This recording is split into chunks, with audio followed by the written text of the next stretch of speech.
The USS Kearsarge drifted through the Atlantic like a floating fortress, its gray hull cutting the dawn in silence. Above deck the sea was calm, a deceptive peace that every Marine knew could turn on them in seconds. Sergeant Daniel Harker adjusted his dive harness under the orange glow of the... Around him the flight deck buzzed with the precision of a machine. Rotor blades from a Seahawk spun idle, crewmen shouted coordinates, and the smell of diesel and salt hung thick in the air. "Dive Team Alpha, final check," barked Chief Petty Officer Ramirez. Harker nodded, clipping the last strap on his tank. He'd done this 100 times before. Underwater repairs, reconnaissance dives, even salvage missions, but this one was different. 2 hours earlier, a reconnaissance drone had picked up an anomaly on the seafloor, an object moving erratically near a discarded tire, 300 feet down. The sonar operator thought it was debris. The biologist on board disagreed. "Looks like a loggerhead turtle," she had, "caught in something heavy." The bridge went silent for a sec. A turtle wasn't a military concern, but it was alive and stuck deep below their route. Captain Sloan made the call himself. "Send the divers. The ocean's not our enemy, not today." Now, as Harker stepped toward the rail, that phrase echoed in his head. He looked over the side. The Atlantic stretched infinite and blue. Calm above, pressure below. "Sergeant," Ramirez said, handing him a wrist, "currents are strong today. Stay sharp."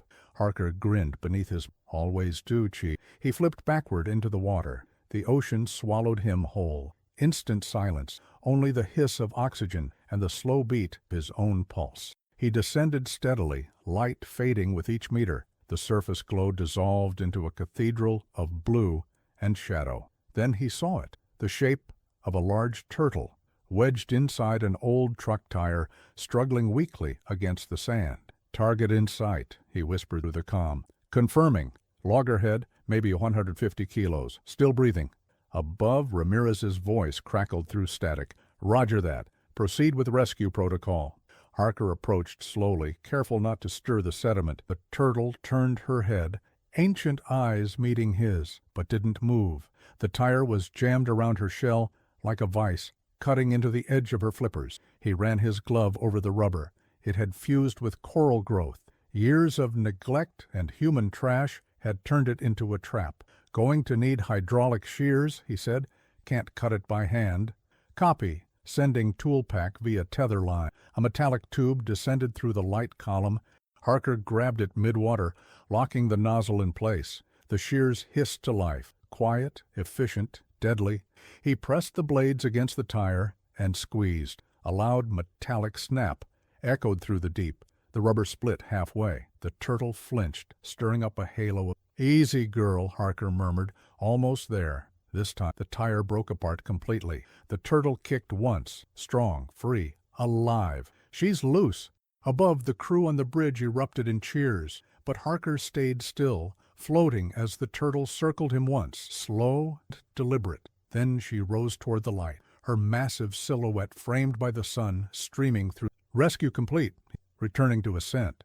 As he followed her upward, Harker realized something. This wasn't a battle. It was a reminder that even in a world built for war, saving a life could still feel like victory. At 280 feet, the ocean stopped being blue. It became iron, silent, infinite. Sergeant Harker steadied his breathing, the sound of air moving through his regulator loud and rhythmic in the stillness. He was on his way back to the surface when his depth gauge blinked toward. Low cylinder warning. He frowned behind his mask. That's too soon. A quick glance at his wrist monitor confirmed it. Oxygen feed was dropping faster than it should. A leak. Somewhere near the manifold. Its channels. "Alpha 1 to surface. I've got a slow leak on the primary. Switching to secondary line." "Copy, Alpha 1. Pressure reading? 70 and falling. I'll make it up, if the current behaves." But the ocean had other plans. A sudden undercurrent rolled in from the east, not violent, but steady, strong enough to push him sideways. Visibility dropped as silt rose in thick clouds. His compass needle wavered, lost between north and nowhere. Surface, visibility's compromised. Adjusting ascent vector. "Negative," Ramirez replied. "Stay on your line. You're drifting toward the drop trench." Harker turned slowly, his flashlight cutting through the murk. He saw it, the edge of the trench, a black void falling into darkness deeper than the ship's sonar could reach. He kicked hard, fighting the current, but his tank hissed louder now, pressure dropping faster. If he panicked, he'd burn through the rest of his air. If he didn't move, the current would carry him into oblivion. He did what Marines were trained to do. He stayed calm. Harker unclipped his tether line and wrapped it around a nearby coral pillar, anchoring him. He could feel the rope tighten under the pull of the sea. Alpha 1 to surface. I'm holding on a static anchor. Switching to reserve tank now. Static. Then Ramirez's voice, steady as ever. Copy that, Harker. Stay locked in. Rescue ROV launching for visual. The seconds stretched. He checked his gauge again. 50. 45. Each breath became a metronome between life and mathematics. Through the haze, a light appeared, faint, flickering, then steady. The ROV, a small drone, silver and quiet, descended like an angel of technology. Visual on you, Alpha 1, Ramirez said. Good work? We've got eyes. About time, Harker muttered, securing the reserve line. Confirming path to ascent? Affirmative. Heading 092. We'll guide you back. Stay on sonar tone. The ROV pulsed a rhythmic ping, his new compass home. He began to ascend, slow and deliberate, keeping one hand on the tether reel. The trench disappeared below. The light from the surface grew brighter, one layer of color at a time. Gray, then blue, then gold. Depth 150, Ramirez said in his ear. Pressure steady. How's the O2? Harker glanced again. 40%. Enough for coffee. Ramirez chuckled through the static. You're buying. The joke carried more weight than either would admit. In the Navy, humor meant control. Proof you were still thinking, still human. At 100 feet, a movement caught his eye. He turned the light. And there she, Turtle, the same one he'd freed. She hovered beside him, calm, as if waiting. Harker stared, stunned. Surface, I've got visual on the rescue sub. She followed me. The Turtle swam closer, bumping his shoulder gently before ascending ahead of him, leading the way toward the sunlight. He laughed once, a short breath of disbelief. Guess I've got an escort. Copy that, Alpha 1, Ramirez said, smiling. Stay with her. She seems to know the way. When Harker broke the surface, the USS Kearsarge towered over him like a mountain of steel. Crew members leaned over the rail, cheering as the diver and the Turtle surfaced together. He signaled okay, then pulled himself onto the recovery plane. The biologist was waiting. Saved her? Harker unclipped his tank, breathing hard but steady. No, she saved herself. I just cleared the path. Ramirez clapped his shoulder. That's the job, Marine. As the Turtle swam off into the open sea, sunlight broke fully through the clouds. Sharp, bright, merciful. The ship's horn echoed across the water, a low, proud sound that felt like a salute. The hum of machinery filled the hull of the USS Kearsarge. Every corridor vibrated faintly, the steady pulse of engines and ocean pressure merging into one heart. Sergeant Harker sat in the debriefing room, a towel draped around his shoulders, his wetsuit still damp. The air smelled of coffee and oil. He stared at the condensation forming on his cup, beads of water running down like rainfall in reverse. Chief Ramirez stood at the monitor, replaying the dive footage. Clean entry, textbook approach, tire cut in 2 passes, he said. You kept your head down, stayed calm with a leak at depth. That's the difference between a diver and a statistic. Harker nodded. Appreciate it, Chief. Ramirez rewound the footage to the final minute, the Turtle hovering beside him. She followed you up. You realize what that means? Harker half smiled. That I swim slow. Ramirez shook his head. That the ocean noticed. You did your job. Before Harker could answer, the ship's intercom crackled. Bridge to dive bay. Sonar's picking up a strong contact, bearing 173. Depth, 800 meters. Not a sub. Unknown path right below us. Harker stood. Marine life? Too big and too They made their way through the narrow steel corridor. Combat in the space glowed blue with radar light, screen reflection. Sailors worked in their movements sharp, efficient. Report, Captain. Sonar contact, sir. Large displacement, minimal acoustic signature. No heat source, no propulsion. But it's moving slowly, steady, heading northeast. Show me. The display flickered. A white blur pulsed across the sonar grid. Huge, almost the size of the ship itself. God. Vega. The marine biologist whispered from the side station. That's not metal. That's organic. Sloan turned. You're saying it's alive? Or was? Movement could be drift. Ramirez folded his arms. If it's drift, it's the biggest carcass I've ever seen. Helm, maintain distance. Deploy sub-scan drone. I want eyes below. Aye, sir. The drone's feed appeared on the central display, the camera descending through layers of green-blue water. Debris drifted like snow in the beam of its light. Then a shadow appeared, long, scarred, still. At first, it looked like rock, but as the drone moved closer, Harker saw patterns, ribs, ridges, wounds too symmetrical to be natural. Magnify, Sloan ordered. The camera zoomed in, and the entire room fell. Across the whale-sized shape, embedded in its side, was a twisted fragment of dark metal, the curved edge of a naval propeller blade. Vega spoke first, her voice low, almost reverent. It's another casualty, Sloan exhaled. We've been leaving more than wakes behind. The ship went quiet. Only the hum of the radar filled the... Ramirez broke the silence. Sir, recommendation. Mark coordinates and report to Marine Environmental Command. This wreck's too deep for recovery. The captain nodded. Agreed, but we're not leaving it unmarked. Plot a buoy. Send a report to Norfolk. File under Marine Impact Investigation. As the orders echoed through the comms, Harker stood near the viewing glass, eyes fixed on the dark ocean beyond. One tire, one turtle, one forgotten wound on a creature the size of their ship. It was all connected. He muttered almost to himself, "Steel and salt. That's all we ever leave behind." Ramirez heard him. "Not today, Sergeant. Not today." The ocean at night was a mirror without reflection. From the deck of the USS Kearsarge, the horizon vanished. Sea and sky merged into one vast absence of color. Only the red lights along the railings broke the darkness, painting the ship in shades of discipline and silence. Sergeant Harker leaned against the bulkhead, helmet under his arm, watching the phosphorescent trail left by the wake. He wasn't on duty, but he couldn't sleep. The memory of that sonar contact, that shadow below, replayed in his mind like unfinished business. Then the intercom cracked to life. Sonar room to Dive Bay. All section heads report. We've got a new signal.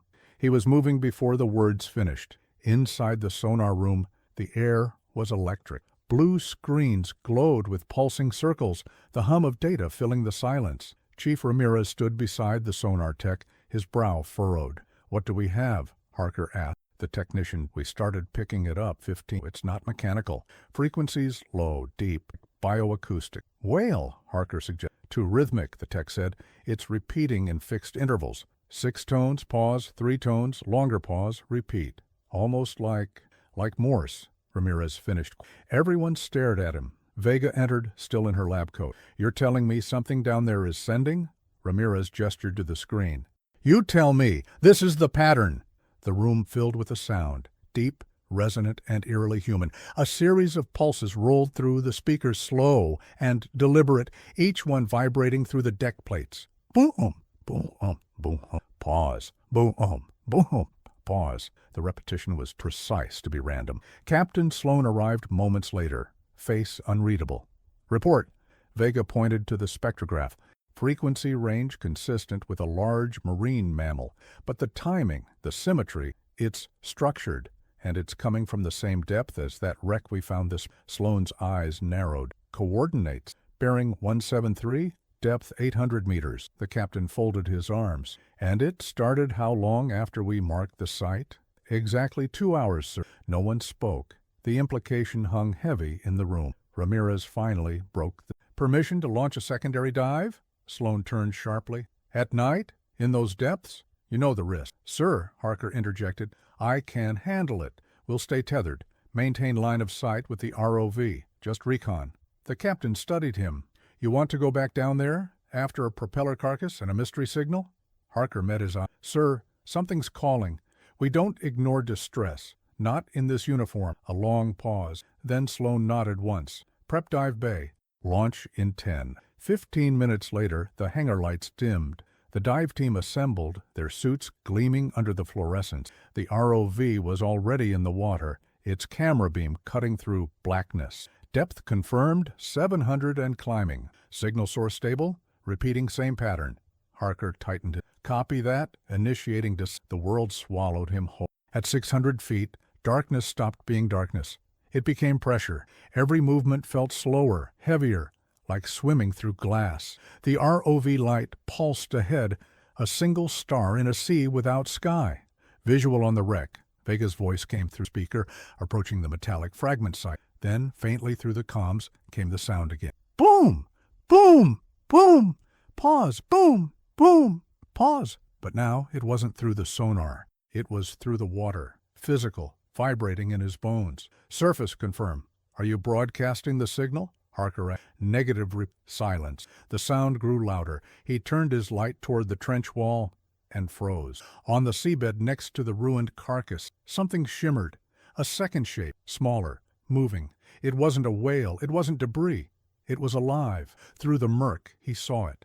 A massive sea turtle, twice the size of the one he'd rescued. Its shell was cracked, tangled in netting, glowing faintly from embedded sonar tag. It was trapped against a broken propeller, and the sound was coming from her. Each thud was her shell striking metal. She was signaling. Surface, this is Alpha 1, he said, voice tight.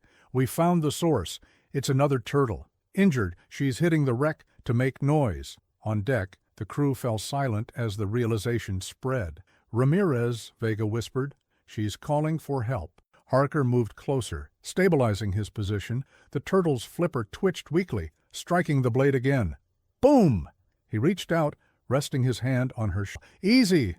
I'm here now. For a brief second, everything stopped. No current, no sound, no light but his own. Then, from somewhere in the deep, came a reply, distant, low, like thunder rolling through miles of... Vega's voice came through the comm, trembling. Sir, multiple returns on sonar. I think others are coming. The screen on the bridge pulsed with new signal, shapes emerging from the darkness, slow and deliberate. Harker looked down at the turtle, still tapping weakly against the metal. Yeah, you called, and they heard you. He turned on his cutter. Let's finish what we started. The captain turned. Get some rest, Harker. You've done your part. But Harker didn't move. He kept staring through the glass, into the black water where the drone light still shimmered faintly, fading into the abyss. Something in him knew. The ocean hadn't finished talking. At 800 feet below the Atlantic, the water was black glass. Every sound, every vibration became its own world. Sergeant Harker steadied himself beside the wreck, lights from the ROV flickering against the twisted propeller blades. The injured sea turtle pressed weakly against the metal, her breathing slow but steady. Surface, this is Alpha 1, he said into the comm. Subjects alive. Heavy lacerations on shell trapped under debris. Copy that, Alpha 1, replied Chief Ramirez from the bridge. ROV feed is clean. Proceed with hydraulic cutter when ready. Acknowledged. He adjusted his position, placing the small cutter against the corroded propeller edge. The machine hissed softly. Sparks of light danced through the darkness as he sliced through the metal. Then, boom! A low rolling vibration rippled through the water, strong enough to shake the silt from the seabed. Not mechanical, organic. Harker froze. Surface, did you get that? Affirmative, Ramirez answered. Reading multiple returns, closing fast. How many? 5. Large displacements, same depth. The ROV camera swiveled toward the open sea. Beyond the cone of light, shadows began to form, massive, slow-moving, circling. Vega's voice came through, low and controlled. They're not predators, they're sea turtles. The leatherbacks, by the size of them, a whole group. Ramirez exhaled sharply. They came for... On Harker's monitor, the silhouettes moved in wide, deliberate circles, maintaining distance but never leaving the perimeter. Their presence wasn't... It was defensive. Alpha 1, said Ramirez, you're inside their formation. Keep calm. They're watching you. Understood. The closest of the newcomers passed within 10 meters of Harker. Its shell glinted like burnished bronze in the ROV light, scarred, ancient, powerful. A streak of white coral ran down its spine like a battle mark. The diver stayed motionless. Respect was survival. He waited, tools idle, eyes locked on the giant's calm movements. Then the sound came again. Boom, boom, pause, boom. It wasn't random. The group was repeating the injured turtle's rhythm, slower, unified, almost like a chant. Surface, Harker said quietly. They're communicating.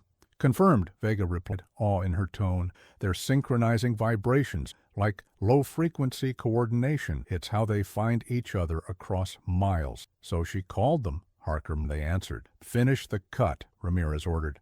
before that current shifts again. Harker nodded, pressing the cutter back against the metal. The last strip of rusted steel gave way with a sharp crack. The turtle drifted free.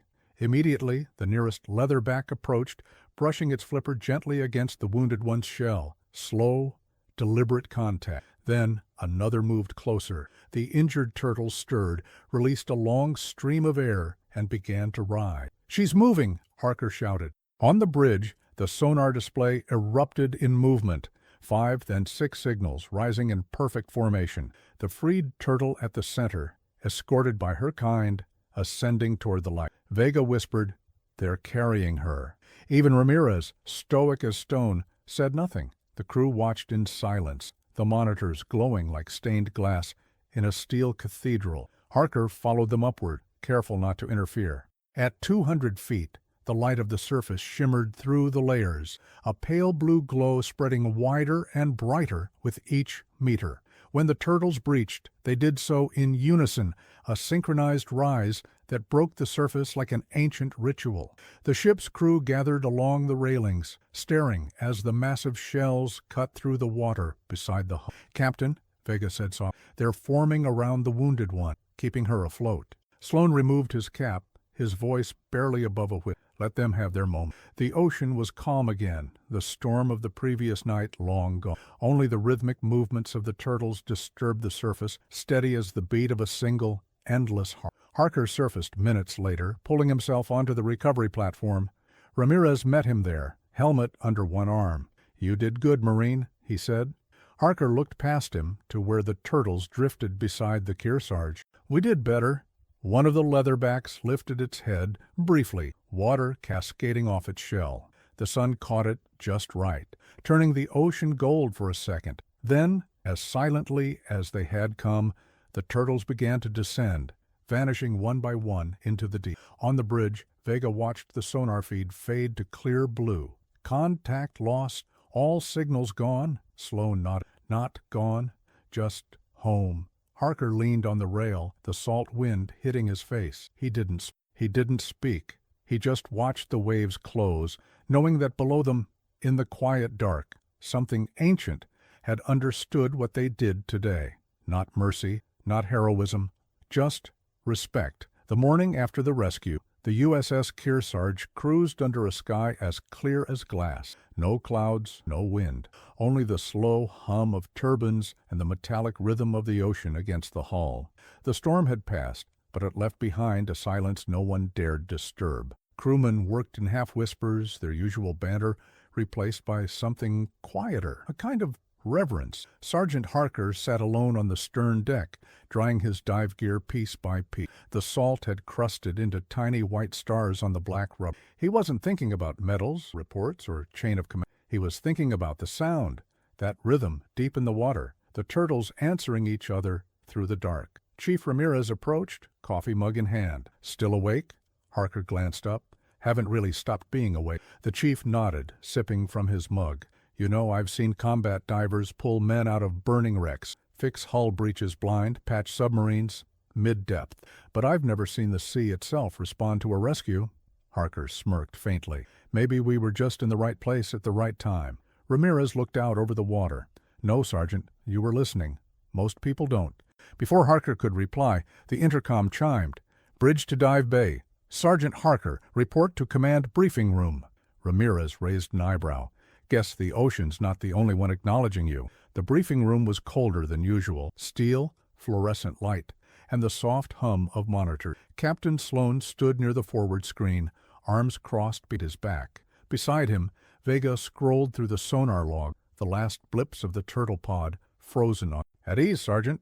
Harker nodded straight, his uniform still creased. The captain didn't look up right away. He was reading something, a transmission stamped with the Navy seal. When he finally spoke, his tone was even, measured. "This came through 20 minutes ago from Comnaverlant Command." He paused, then read aloud. "Subject: Marine Conservation Incident, USS Kearsarge. Effective immediately, the actions of the dive team on Eero 9 to 13 are to be classified as a humanitarian marine intervention under the Unified Naval Code, Section 7A. The operation is acknowledged as exemplary conduct reflecting values of discipline, courage, and environmental stewardship consistent with the United States Marine Corps. Full commendation recommended for all involved personnel. The room went still, no cheering, just the quiet hum of the ship continuing. Sloan folded the report. Command rarely uses the word stewardship. They saw what you did down there, not as a mission, but as a message. Harker said nothing. He didn't need to. Vega turned from the monitor, her voice softer. There's more. We reviewed the sonar data after the dive. The rhythmic pattern, the one we thought was Morse, it wasn't random. It repeated the same intervals as standard distress frequency. Sloan nodded. You mean, yes, sir. The turtle was imitating human SOS interval, the captain. Then the ocean isn't as silent as we thought. Ramirez entered quietly from the side door. Sir, permission to speak? Go ahead. Ramirez looked at Harker, then at the captain. If it's all the same to command, I'd rather not see this turned into headlines. Let the story stay where it happened, between the men, the sea, and the creature that lived. Sloan's lips curved in a faint smile. Agreed. The paperwork goes up the chain. The story stays here. He turned to Harker. Good work, Sergeant. You reminded us that saving something that can't thank you still matters. Later that night, the ship sailed under a crescent moon. The lights along the deck glowed faintly red, guiding the watch crew through the quiet hours. Harker stood by the starboard rail, the same spot where he'd entered the water days before.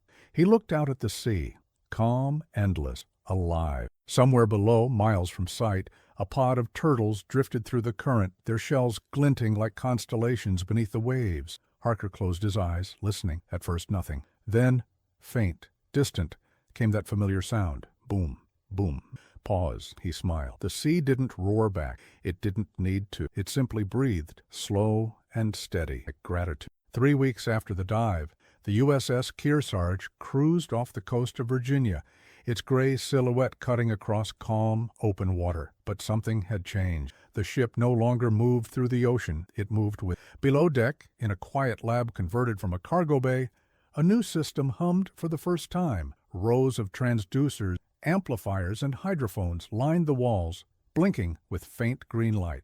On the main console, Vega adjusted the dials until a low vibration filled the room. Deep, smooth, alive. Chief Ramirez crossed his arms. You really think this'll work? Vega smiled. If the math is right, it already does. We just needed to learn the language. Sergeant Harker stood near the center table, listening to the pulse through the steel floor. The rhythm was familiar. 3 slow beats, pause, 2. The same cadence she used, said quietly. Vega nodded. We called it Echo Protocol, a bioacoustic translation system. Instead of sending out mechanical sonar, we broadcast patterns based on biological frequencies. Turtle drumming, whale calls, even choral resonance. It's sonar that speaks softly. Ramirez gave a low whistle. Sonar that doesn't scare the ocean half to death. Harker smirked. Sonar that listens back. The first field test happened at dawn. The ship slowed to 5 knots. The sea was calm, unbroken, perfectly still. A blue mirror reflecting the pale light of a new day. Echo transmit ready, Vega announced. Pattern 1, distress imitation. Transmission in 3, 2, 1. A deep, soft pulse rolled out. Not a blast, but a tone.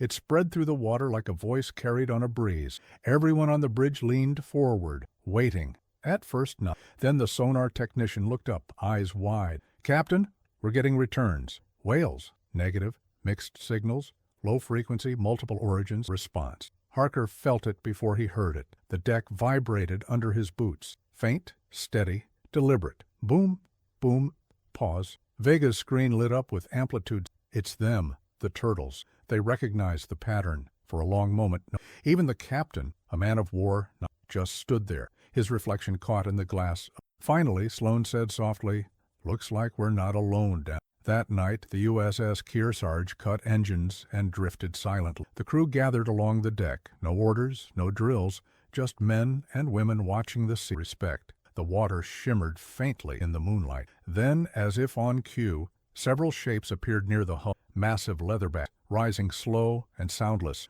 One of them surfaced directly beside. Its shell bore the faint scar of an old wound, healed but remembered. Harker stepped to the rail, lowering his hand toward the water.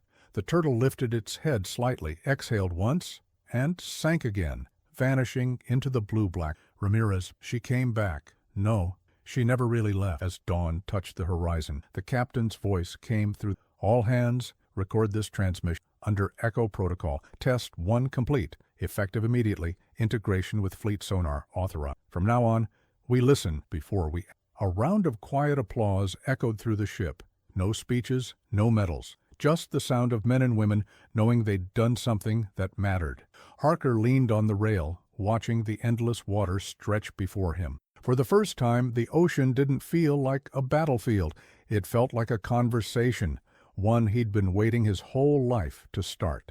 He looked toward the rising sun and said softly, "Message received." Epilogue. The sea remembers. Months later, at the Naval Museum in Norfolk, a small plaque was placed beneath a preserved dive helmet. It read, USS Kearsarge, Operation Echo Protocol, in service not only to protect the sea, to hear it. And somewhere far from any harbor, out of leatherbacks drifted beneath the wave, the faint hum of a human ship pulsing in the distance, gentle, familiar, and kind. The sea didn't forget. It never does.